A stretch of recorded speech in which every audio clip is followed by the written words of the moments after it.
Hey there, Morty Oberstein here. I wanted to show you some ideas about marketing and brand strategy and how I think about things, and what better way to do that than my actual website, which I just updated. So I'm going to walk you through a couple of changes that I made, why I made them, and see maybe there are some ideas you can walk away with for yourself or for your own clients by looking at what I did, which I got to share my screen first. Okay.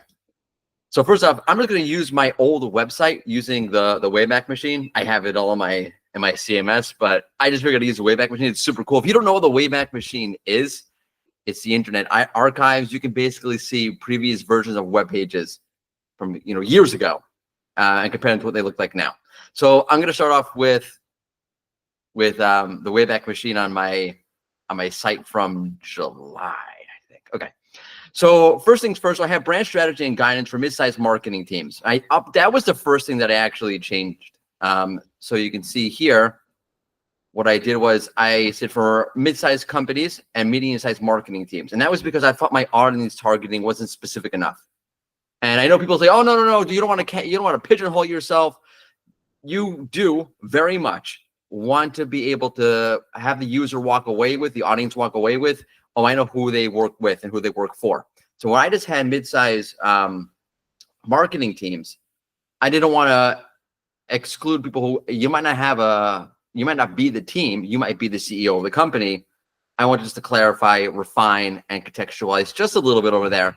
So maybe there was a slight gap. Any of this huge earth-shattering? No, but still.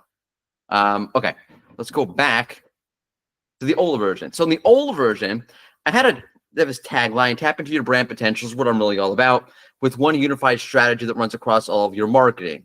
The reason why I have that there is because I thought it's unique and it summarizes me pretty well, and it summarizes what you're going to get kind of well. My whole thing is I've sat on the performance and the brand sides of marketing. Often those things are siloed, brand and performance. The way I think about marketing is not siloed. I will come in and help you get one unified marketing strategy so you can do the brand development and then apply that to the actual marketing strategy and the actual activities and the actual things that you're doing within the marketing strategy. It shouldn't just be this ethereal sort of thing that it's brand. Now, what do you do with it? No, it needs to be integrated into the actual performance strategy, and it should help the performance strategy. Here's how we do that. Great, very powerful concept. I like to think it's been very helpful in my own marketing career and how I look at marketing. But the one thing I wasn't happy about was it doesn't really come across like, what do you actually get out of all of that? So I swapped it around. And I talk a lot about that idea all throughout the website. Later on the page here, I talk about, stop siloing your marketing. I talk about it in the about page a lot, but I really wanted something that I felt as a little bit too complex. And that the audience had to do a lot of thinking in order to get there at the end. So what I simplified a little bit, which is something that I think you need to do in general. And sometimes when you get a little bit more conceptual with how you approach things, it gets a little bit harder. And I realized, gap. I went from, again, with one unified strategy that runs across all your marketing to and turn marketing wins into lasting victories, because that's really what I'm trying to do with this. The fact that you have one unified strategy, what never really happens is you have siloed marketing practices where brands doing one thing, performance something else, or they're not actually synced up, or you're not fully leveraging brand development for your performance marketing efforts.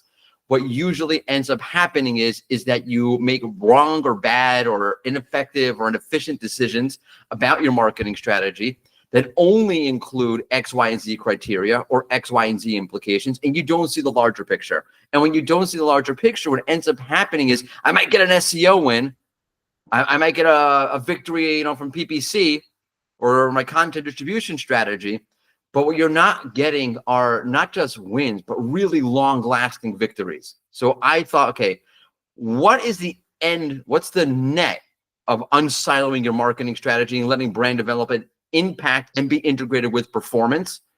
Is you get a much wider view and a much more informed view and much more space to make much better decisions now and in the long term. So I just said that I needed to put out there what the net outcome was, and that's what I changed and turned marketing victories into lasting strategies, and I contextualized it with all the stuff here. The third thing that I changed is this here on the side. So originally I had it as Get one unified strategy. Again, I'm really hammering that thing, built on a layer of depth or better performance at lower cost. All the things I just talked to you about before. It's interesting. I liked it, but something always felt a little bit off to me about it. And this is where you have to always refine, always refine, always refine. This is meant to flow one to the next, to the next, to the next. And I felt like the flow was A, a little bit too complicated, and B, not exactly flowing right. So what I did was, instead of get one unified strategy, let's go to the net outcome, okay? Which is, we're getting your marketing moving. We're getting it moving in the right direction. And what I did here was substantiate. And I think it's a good strategy in general. You have to substantiate what you say. Okay, I'm getting your marketing moving. What does that mean? That means we're adding a layer of depth and meaning in terms at the brand development stage. And we're going to leverage that for longer lasting growth. And we're going to do that at lower cost, because adding a layer of depth and meaning, which eventually leads to resonance, leads to longer lasting growth, which we spoke about again up here. And because you're able to do it in a longer lasting way that has built on actual brand development and brand resonance, you actually are end up doing it at lower costs. So that's actually true, by the way. And the last thing I changed was here. And this is from a brand marketing point of view. I thought was a really good like sequence here. Your content is your brand. I was actually talking about with somebody this idea at one point, like, you have to have this on your website. This is amazing. And it's true, your content is your brand. And whether it's creative content or performance content, it's all your brand. So you need to make sure you're actually saying what you want to say, because sometimes we put out brands, not sometimes, all of the time, put out latent signals that are not exactly in sync with or aligned to what they really want to say and how they really want to be perceived. And perceived is a big word. It's all about being perceived. And there are a lot of implications about what that means to be perceived. Different topic, spoke about this a lot on LinkedIn before, right? And then you want to put that to work for you, to actually generate marketing momentum, cadence, and growth, and all that good stuff. I changed that. And I hammered home with, the get your marketing moving with. So before we talk about the concept, get your marketing moving with, okay, here's conceptually a little bit. And these are the actual things that I'm offering to get your marketing moving. So I'm substantiating the marketing moving in two different ways. One on the conceptual level here, and then one on the more practical level here. I offer brand and marketing audits, I offer brand and marketing strategies, and I offer fractional marketing services, yada, yada, yada.